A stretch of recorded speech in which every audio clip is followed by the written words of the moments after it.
stunting ini juga bukan hanya berdampak pada tinggi badan anak, tetapi juga pada perkembangan otak, kemampuan belajar, bahkan produktivitas mereka sampai saat dewasa nanti.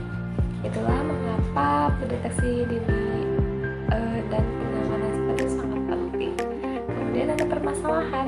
Nah, permasalahan itu apa? Dimana permasalahan yang ada adalah penanganan stunting yang masih rendah akan kesadaran orang tua akan tanda-tanda stunting, dimana kurangnya informasi yang mudah diakses oleh kadar posyandu, kemudian serta keterlambatan dalam mengambil tindakan.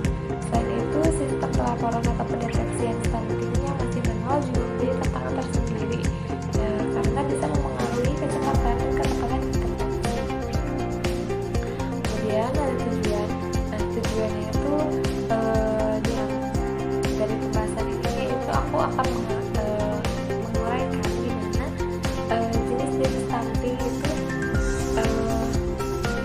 apa yang jenis-jenis stunting yang dapat dialami oleh balita agar kita semua bisa lebih sadar bahwa stunting itu muncul tidak tiba-tiba, jadi juga terlihat secara langsung.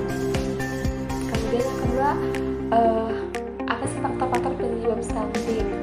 Aku akan menjelaskan mulai dari pola makan yang kurang bergizi, lingkungan yang tidak sehat, hingga minimnya pengetahuan orang tua tentang gizi dan perawatan anak. Kemudian ada ciri-ciri stunting yang mana ini bisa dikenali agar orang tua dan kadar kesehatan bisa segera bertindak. Oke, yang pertama ada jenis-jenis stunting. Jenis-jenis stunting itu tidak hanya bisa dilihat dari tinggi badan yang pendek, tapi ada beberapa bentuk dan jenis yang bisa diklasifikasikan. Yang pertama ada stunting ringan. Stunting ringan itu bisa dilihat dari tinggi badan, bahwa tinggi badan itu di bawah rata-rata. Kemudian ada stunting sedang. Ini terlihat lebih jelas dengan adanya keterlambatan pertumbuhan. Kemudian ada stunting kronis. Anak akan terlihat sangat pendek dibanding usianya. Jadi itu akan lebih pendek dari standar WHO. Kemudian ada faktor yang mempengaruhi. Ada beberapa faktor yang mempengaruhi stunting, di antaranya yang pertama asupan gizi yang buruk, terutama masa kehamilan dan 2 tahun pertama kehidupan.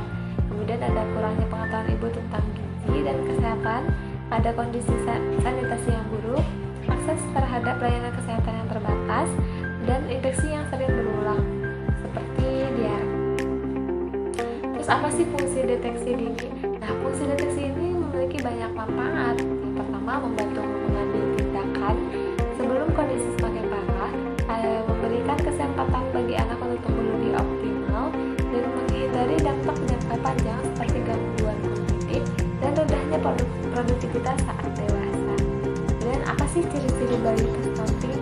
Nah, ciri-ciri pada balita stunting itu yang pertama tinggi badan lebih pendek dari anak seusianya, yang kedua berat badan tidak bertambah secara normal, yang ketiga anak cenderung lemas dan tidak aktif, yang keempat anak wajar tampak lebih tua dari seusianya, dan yang terakhir gangguan dalam belajar yang kurang responsif. Oke, mungkin teman-teman itu aja yang bisa aku sampaikan mengenai stunting pada balita, mulai dari permasalahan, tujuan, jenis, deteksi dini, fungsi, hingga ciri-ciri stunting pada balita. Semoga bisa membantu, apa yang saya sampaikan bisa membantu menambah wawasan teman-teman dan kita semua, khususnya aku, tentang pentingnya memahami, mendeteksi dan menangani stunting